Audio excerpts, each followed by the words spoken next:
to get to. First, I want to start at a meme, and it's not really a meme, but kind of a meme. This is, I love robots, and I think that people are going to put robots or guns on their head, and or teach them how to just shoot guns a lot better than humans could possibly shoot guns, because their aim will be really, really good, right? And so we've seen Optimus, right? Optimus looks like the iRobot, and right, he can walk around. It looks like a human. The gate is human. The hands are human. It's terrifyingly real, right?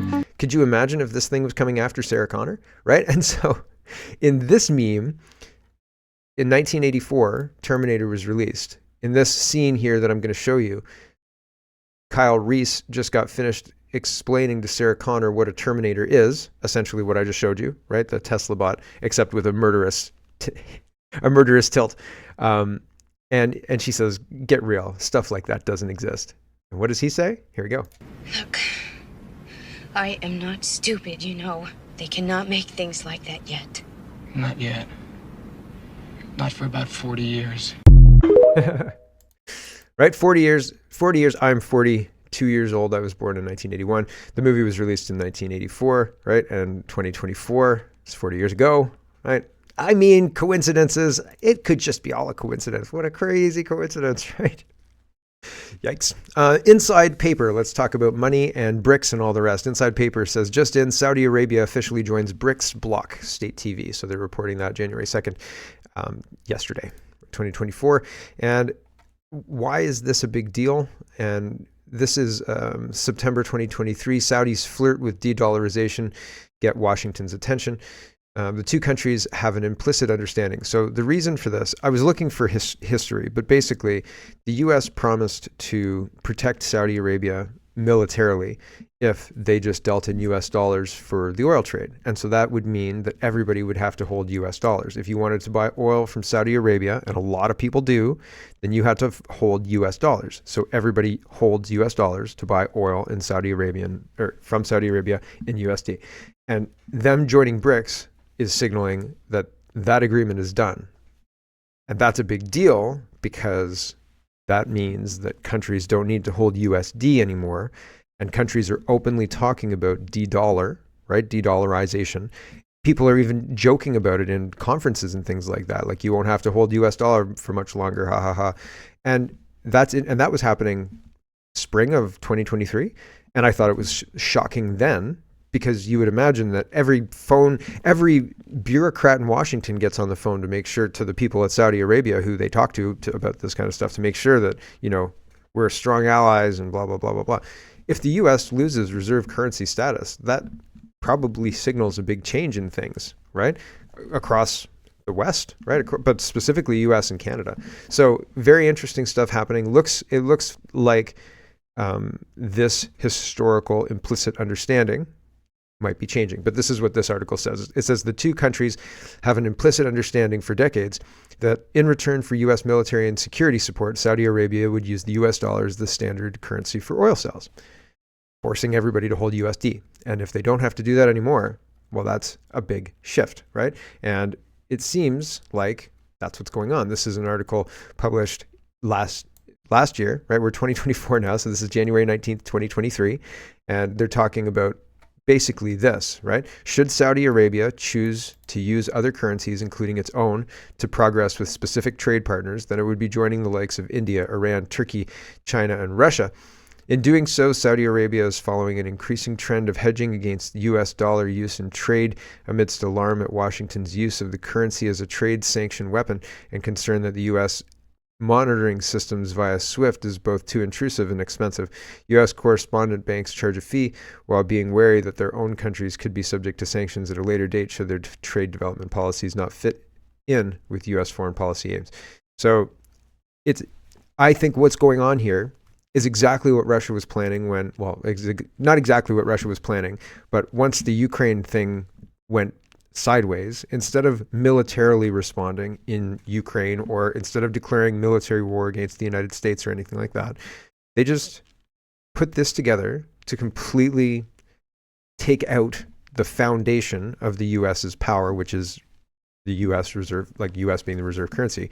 And like we're seeing, it's like a sandcastle starting to crumble from the foundation out, right? You see just all disappear. And I think that we're starting to watch that right now. But again, I'm not a money guy. Don't listen to me for money. It just looks like that. And maybe I'm really wrong. Maybe they can spend enough money to get out of this. Because it looks like that's exactly what they're trying to do. Here's Zero Hedge, and he says U.S. interest expense, $1.1 trillion as of today. That's $250 billion more than the defense budget, $250 billion more than spending on Medicare, $200 billion more on spending than health, and will surpass the $1.35 trillion spending on Social Security this year, becoming the single biggest outlay. This is what Pierre Poilievre was asking Chrystia Freeland about. This is awful that it's happening, that interest rates are making it that expensive and making these things, these line items, that expensive. But again, the monetary policy of the U.S. is to print money unendingly. So I'm not surprised that the cost of doing that, the interest on those debts, is skyrocketing. And it seems like that's part of the plan. It seems like that's what they meant to do, right? So jeepers creepers. Now, just to be clear, this is not money they're printing. This is the cost of the interest on the debt, borrowed debt, right? So, I mean, in a way, it's kind of the money they're printing too. Tucker Carlson talks about how much trouble is the Fed in? Is this one thing or is this another? Basically, is his question. We'll listen to about a minute of this. Here we go. About 3 weeks ago, Jay Powell, the chairman of the Federal Reserve, announced that it was, quote, premature to conclude with confidence that we have achieved a sufficiently restrictive stance or to speculate on when policy might ease. That's Fed speak, and in case you're not familiar with it, that means we plan to keep interest rates high. Okay. Then last week, 2 weeks later, with no warning at all, Jay Powell seemed to pivot dramatically and say almost the opposite. Actually, he said, cutting interest rates is something that, quote, begins to come into view and is clearly a topic of discussion out in the world and also a discussion for us at our meeting today. In other words, we are lowering rates. So many people who are paying attention concluded that this was political. Joe Biden is losing the race and the Fed is trying to save him. But what is even worse than that? What if it's not just Joe Biden they're trying to save, but the U.S. economy? What if the fundamentals are so weak underneath that the Fed is desperately scrambling, groping in the dark to figure out what to do? You have to think that's possible. The Fed is supposed to be stable. That's why they speak like 19th century jurists, to convey stability. But if they're changing their mind on the biggest question that they address in 2 weeks, one direction, another direction, that suggests chaos, and that's bad. The world. Great color there, Tucker. I love it because it's very clear. That's bad. Chaos is bad. In the monetary world, chaos is bad. Having uncertainty is bad. Not sure about, the next 6 months, the next year, next quarter. That's bad, right? Definitely bad. And so how shaky are the books? How bad is it, right? And are we going to see? I hope not. I mean, a big shift like that, are people going to be able to shelter their wealth in gold? Are people going to be able to shelter their wealth in silver or Bitcoin, do you think? And if you shelter in Bitcoin, is that going to be as robust as we think it is? Fingers crossed. Maybe we'll find out, maybe we won't. I don't know. But man, the uncertainty is killer. Franco Tetrazzino, let's talk about governance, says the bureaucracy has increased 40% under Trudeau. Are you getting 40% better services from the feds? No, just higher taxes to pay for a bloated government. And it pads the job numbers to have that many more people working. I saw a post on Reddit the other day in a job seeking thing. A woman works for the government. She didn't really say which level of the government, but she said in her office, I should have tagged it, but in her office, she's the only one who works there because she's on a part-time basis or a contract filling in for some maternity leave or something like that. And so because she's lower on the totem pole, she doesn't get to work from home, but everybody else gets to work from home. So she comes in, nobody's in the office, she works from the office, but she doesn't have any work to do. So it's like a Dilbert situation, but she doesn't understand the opportunity that she's got. I mean, number one, what happened was her immediate boss got fired or left or something to that effect, and she kind of has fallen through the cracks, and I guess maybe nobody knows she's there, who knows, but she's not getting any work, and somebody told her to, arrange a meeting with her boss's boss to talk about workload and so on and so forth, and maybe that'll fix things, right? But I just thought it was very, very interesting, this whole idea of paying for somebody to sit in a room and do nothing, or like look for other work all day. That seems not great, right? That seems bad. So, but we are doing that, right? And Robert Fife is reporting size of the federal public service swells to a record high, according to report. It's to stimulate the economy. It's a different way. It's a different form of stimulus. And do you have to be skilled? Well, no, right? Like this woman was sitting around looking for other jobs all day, right? And I understand that. I understand that. And there are people who are able to balance doing their job and also looking for other jobs, or surfing the internet, or going on Instagram, or going on Facebook, or going on whatever. And it's, or Twitter too, right? Like people do their job and do social media kind of concurrently. So that's interesting to notice as well. I don't know if they do their job well, right? Like that, those people I'm not saying are high achievers. I'm not saying those people are like getting promotions and stuff, but they're able to, do the bare minimum of their job and also these other things too. So, right, it is what it is. Sometimes if you put more into your job, you get more out of it, but that's none of my business. I should have a sip of tea, right? Okay, True North is reporting, when asked about the declining state of Canada's military, Prime Minister Trudeau blames the previous Harper government. Oh yeah, it's definitely Harper's fault. When Global News' Mercedes Stevenson points out that Trudeau's been in power 8 years, he shifts the blame to the war in Ukraine. Right. I don't want to listen to Trudeau. I don't really care. I just wanted to show you that he never takes responsibility for anything ever, period. And it doesn't matter how squarely the blame is on him. He never takes responsibility. And that's not a great trait for a prime minister. National Post is reporting this: why BC ruled that doing drugs in playgrounds is constitutionally protected. And this is the National Post talking about this, trying to justify it. I don't think it's justifiable. I think it's pretty awful. And Cedar Grove Weather Hub says, Canadian, hey, can I visit the Museum of Human Rights? Courts, no, you didn't take 2 doses of this vaccine. Canadian, but it doesn't work. Everyone's catching COVID. Courts, doesn't matter. Canadians, okay, can I inject myself with heroin under this slide? Courts, yes. Oh man, Canada sucks, right? Jeepers creepers, because what? But this seems to be happening. It seems like the communists have taken over the courts and have completely corrupted them to a degree that they're unrecognizable, to me anyway. Holly Doan says cabinet should discipline federal managers for incompetence or corruption, says Privy Council CA. Deputy ministers expressed alarm over decreasing confidence in Canada's democracy since the pandemic. Democracy. Do we have that? I thought that if you had any kind of, if you were even a conservative at this point in time, they're calling conservatives racist for having very reasonable, I even think the conservatives' position on immigration is pretty unreasonable, but being called racist for it is, you have to question, it's ideologically driven. Do we have a real democracy in Canada? We have censorship of expression. We have censored internet to a degree that most people don't even realize, and including myself. Like, the censorship is deeper than we understand. And I look at my numbers and I think to myself, there's something funny going on here. Most days, like, my show on YouTube, go look at the likes and the number of views. I get 100 likes and 250 views, 400 views. 100 likes and 400 views, a quarter of people liked it, and then nobody else watched it. It was really, really good for those 400 people, but like nobody else watched it. Meh, right? Like, either the product's good and people like to watch it, and then more people will watch it and so on and so forth, or the product's crap and nobody watches it. It's very rare to have a show not grow at all on platforms like YouTube, right? Where the algorithm is supposed to serve what people want. It seems like there's shenanigans at play. On Telegram, I only lose subscribers. I never gain subscribers. Who knows?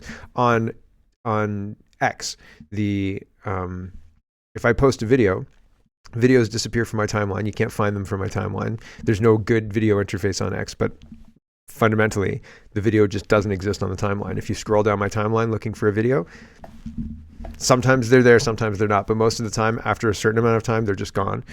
If I have 200 views and 20 likes on the video, I get removed. Like, that's it. It's a ceiling, and I can't get past that. Sometimes I can, but most of the time not. And recently it's gotten even tighter. And so like less than 10 to 12 likes rather than 20 to 22. And that's pretty wild. So it's very, very, it's very, very censored, and people don't know the extent it's censored because it's invisible. It's almost impossible to tell, other than having a gut feeling that things are hinky, right? And so, like, what democracy? They say democracy. We don't have democracy. We have a censorship. We certainly have a whole bunch of trappings of a dictatorship happening, and that's very, very scary. Pierre Poilievre is electioneering. That's probably not right, but he is doing rallies and speeches and charging up the audience and getting people excited about conservatism. And in this speech, and I think this is a good speech, it's 3 minutes, it's pretty long, but I think we're probably going to listen to, well, you know what, we'll fast forward because he takes a minute to get going. Now we'll let him set it all up. It's fine. We'll listen to the whole thing. Fundamentally, Justin Trudeau sees Canadians as people to be managed, and Poilievre is putting out that Canadians are pretty extraordinary and they manage themselves much better than so-called experts can. And so I think this is going to resonate with a lot of people who are already tilting conservative. So it seems like a Passover. Here we go. Here's Pierre Poilievre. Speaking of experts, you know, we're often told that there are these brainy people who have a higher standard of virtue than the unwashed masses, that they have to decide for all of you and all of us because they just know better. All of us, well, we should just do what we're told. They should decide what we think and say and what happens with our money. You see, Justin Trudeau really has only two core principles. And that is, these are those principles. One, that the state should control everybody, and two, that he should control the state. Right? But who are these angels? Who are these angels from above that he has hired to run our lives? Right?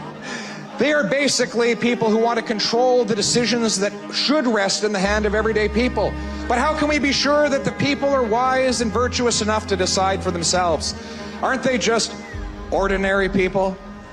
Ladies and gentlemen, I have held about 120 rallies in the last year and a half since I launched my leadership campaign, and I have a policy that at each and every one I stay until every person who wants to meet me has shaken my hand. I have met, yes, that's right, and I'll do it tonight. I have met these ordinary people, and I can tell you they are extraordinary.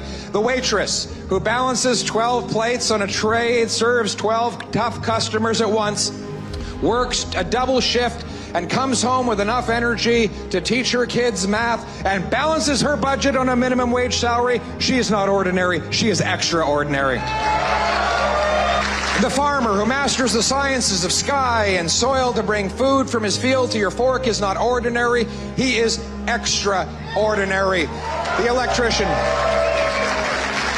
The electrician who captures lightning from the sky, runs it through a copper wire to illuminate this room and light up the world is not ordinary. He is extraordinary. These extraordinary people have the wisdom and the virtue to be masters and not servants in their own country. That is my purpose, to put them back in charge of their lives, to live in a country where once again the government is a servant and not the master, where the people chart their own course, author their own story in the freest country in the world. Ladies and gentlemen, it is the common sense of the common people, united for our common home. Your home, my home, our home. Let's bring it home. There you go. There you go, right? Big, lots of people excited, getting the crowd excited. People will like it. People like it a lot. It is not surprising, right? After Trudeau's message of browbeating people over everything, right? Blacklock's reporter is reporting documents $1 billion carbon tax cut on heating oil followed internal polls pointing to a disaster for 24 Atlantic Liberal MPs up for re-election. It was felt it contributed to rising costs for consumers, Blacklock's reporter says. And Quick Dick McDick says research was conducted under an $814,000 contract with a Toronto pollster, which showed nobody was voting Liberal in the next election, so Trudeau tries to buy them with a carbon tax break. Tell me again, this is about the environment? Yeah. Not really. Not about the environment at all. Maxime Bernier was interviewed by Ezra Levant, and it was an interesting interview. Ezra tried to make, I don't have a highlight. It was 9 minutes. It was pretty good. I enjoyed listening to it. Ezra tried to make the point, like, you were anti-lockdown, and he tried to pigeonhole the PPC as an anti-lockdown party. Bernier argued against that, saying he's against the woke agenda, he's against all sorts of, different things. And like to differentiate PPC from the CPC. It's an interesting conversation. I'll play the first minute. Let's just listen to the first minute. We admire you in the People's Party because we see a lot of our ideas in your party. Populism, freedom orientation, political incorrectness. We are opposed to cancel culture. And we'll always remember that you personally took a stand and were even arrested for it during the civil liberties bonfire of the pandemic and the lockdowns. That was, I think, really a dark stain in Canadian history for civil liberties. Yeah, I never thought that, I'll be arrested after a political gathering in a park for fighting for freedoms. That was just before the last general election in 2021. And actually, a leader of a political party being arrested, handcuffed, and put in jail for a non-crime, that's supposed to be in a democratic country all over the news. Yeah. But it was not, as you know, except you and the independent media were saying, how come we are doing that here in Canada? But that's the country of today, and that's why the People's Party existed. I remember one moment from the last election where you were kept out of the leaders' debate, and all 5 party leaders, it was almost like they held hands together and made a pledge about the vaccine or something. Let me just remind our viewers, remember this from the last election? We're all in this together. We've come so far in the fight against Barf. Right, so it's a friendly interview. They get into further kind of stuff talking about how, what differentiates you, et cetera, et cetera. Check it out if you're interested. Link is in the description. I think our elections are rigged. They're rigged. There's no other way. There's no other way. It's inescapable. Just looking at even what has been publicly done, the 200,000 missing ballots that weren't bothered to be included in the 2021 election, Faith Goldie being excluded from advertising at Bell and Rogers, despite election laws saying that she had every right to be included. Bell Media gave some bullshit excuse of it'll damage our brand if we run her ads or something like that. All sorts of the Deloitte counting the conservative ballots, all sorts of indications. All of the leadership debates counted by private. Well, all of the leadership contests have been tabulated by Dominion counting machines and are very suspect. So when I say our elections are rigged, I'm not just trying to throw some kind of slogan out like "Holy Smokeronis" or anything like that. I'm not. I honestly, truly believe that if we had honest elections in Canada, the insanity would be curbed by quite a lot, right? But we don't. And so that really impacts our ability to positively influence the policies to make things better for Canadians. All we're allowed to do is send money to Ukraine, right? We're allowed to work. Oh, we're allowed to work. Yes, make productivity for sure, right? But send all that money to Ukraine. Maxime Bernier, let's talk about immigration and housing and the rest. If not to Ukraine, then we have to spend it on social programming or the increased cost of heating our homes, etc. Maxime Bernier says, thanks to mass immigration, every 3 months we're importing the equivalent of a major city larger than Victoria, Halifax, Windsor, or Saskatoon. How can this be sustainable? Canada's biggest immigration surge in 70 years. It cancels out every Liberal housing promise and then some. Canada's biggest immigration surge in 70 years. This was a Christmas Eve piece, right? Can I publish this, boss? It's really good. Doesn't violate any of the rules. Yes, you can publish this piece. And then you're like, yes. And then it gets published on Christmas Eve. And you're like, nobody's going to read it. So you try and breathe life into the piece later on, right? Wall Street Silver is saying this, responding about mass migration, immigration, etc. It's so sad watching what's happening to Italy, Germany, France, Sweden, and other European countries, and Canada. They're being conquered, and their elected leaders are completely in denial as to what's happening. I would disagree with that. I would say the elected leaders are the ones who are facilitating what's going on, and any elected leader who tries to stop it or who tries to put up a block in anything about it is shut down, removed. Like, look at Bolsonaro, look at anybody who meaningfully stood against any of this stuff has been removed or killed, right? There was a guy, the leader who tested the papaya and the goat for COVID-19, right? And then all of a sudden, that was me putting my thumb across my neck and making a squeaking noise. Gone, right? You're done. Get out of here. Anyway, I think that the people aren't in denial at all. They're facilitating it. And if they're not facilitating it, they're at risk of, they're trying to hide, back to the tweet, they're trying to hide it via control of the news and social media.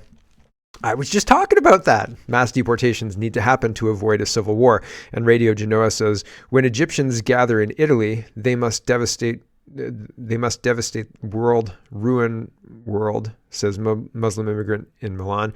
After these threats were rapes of Italian women, devastation, fires, and attacks on the police with stones. So, not great, right? People were... المصريين يتجمعوا في إيطاليا. المصريين لما يتجمعوا في إيطاليا لازم يخربوا الدنيا. بيخربوا الدنيا. خلاص هنطلع على الحصان. خلاص.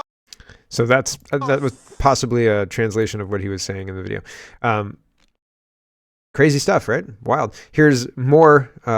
When you talk about a civil war, when you talk about, people gathering in Italy and saying, like, we're going to get together and rape Italian women, that's not great, right? Like, that's bad, to get very, very brass tacks about it. And when we are in a housing crisis and these houses keep going up in flames, that's bad. YEG Wave, I think this is Edmonton. Yeah, Edmonton.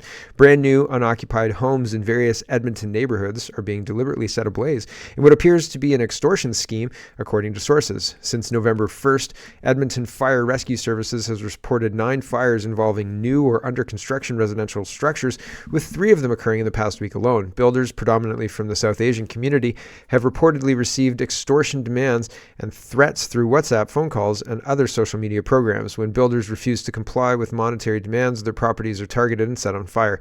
Security measures, including hired guards and surveillance cameras, have been implemented by concerned builders to safeguard their properties. Meanwhile, this alarming trend is not confined to Edmonton, as similar extortion attempts have been reported in other Canadian regions, prompting concerns about potential escalation of violence. Wow. Right? Pretty crazy. Somebody says it doesn't pass the smell test. If they burn the place down and the arsonist is not the builder's getting made whole and still owns the lot. More likely this is self-inflicted and the extortion story is the cover. So people are skeptical. Either way, the economy and the interest rates could be a cause of this as well, right? Like, couldn't move these homes, right? If they're empty and they're sitting there, couldn't sell them maybe. But I think the housing market is hot, so why wouldn't they be able to sell them? Anyway, back to this. News Talk FM says they're on the streets. They're literally on the streets. What a redundant word. Literally, it's ridiculous. Anyway, almost 400 recently arrived asylum seekers are now without state-provided accommodation. Put them on a plane. Easy. No problem, right? This is Ireland, I think. And it's talking about migrants. Almost 400 recently arrived asylum seekers are now without state-provided accommodation, according to the latest figures from the Department of Integration. 376 recently arrived asylum seekers are without accommodation. A total of 500 new male international protection applicants have presented their International Protection Office since Monday, December 4th. The government has said despite efforts to source emergency accommodation, it's not in a position to accommodate all newly arrived international protection applicants. Movement of Asylum Seekers in Ireland founder Lucky Kay found that the government is obliged to help those arriving in Ireland. Yeah, great. I mean, this Lucky Kay guy saying that the government is obliged to help those makes it so, right? Quote, every day we receive calls from people thinking we can be able to help give them support, but we can't help everybody every day. Rise in homeless asylum seekers. This Lucky K also said the number of homeless international protection applicants will rise much quicker now that the slower Christmas season is over. So the reason I'm showing this to you is this is exactly the same thing that's happening in Guelph and everywhere else. People are showing up, or people are creating tent cities. Why would a country continue to have immigration at a huge pace, highest rate in 70 years, if it can't house the population that's here? That doesn't make sense as a plan. It's like inviting over 200 people, and I've made this comparison before, and you have 2 large pizzas. You have 24 slices of pizza, and you have 200 people coming for lunch, and you have an empty fridge and nothing else. 25 slices of pizza and 200 people coming. Do you uninvite the 200 people? Do you say, listen, we only have 25 slices of pizza. You might want to bring something else. Like, we don't have the room. Tents is not a solution. What is happening here? Same with Ireland. This is in no way an acceptable plan. It is a plan for poverty in tent cities. It is not a plan for people to be well and to be prosperous. Prosperous was the word I was looking for. Hello, everyone. Thanks very much for watching. This is just a short version of a longer show. If you'd like to get the whole show, you can go over to CanadaPoly.com and sign up for a subscription. Just look in the drop-down tab for Shop and Donate and look for subscriptions, and you'll get immediate access to the full show. Love to see you. Thanks for watching, everybody. Have a wonderful, wonderful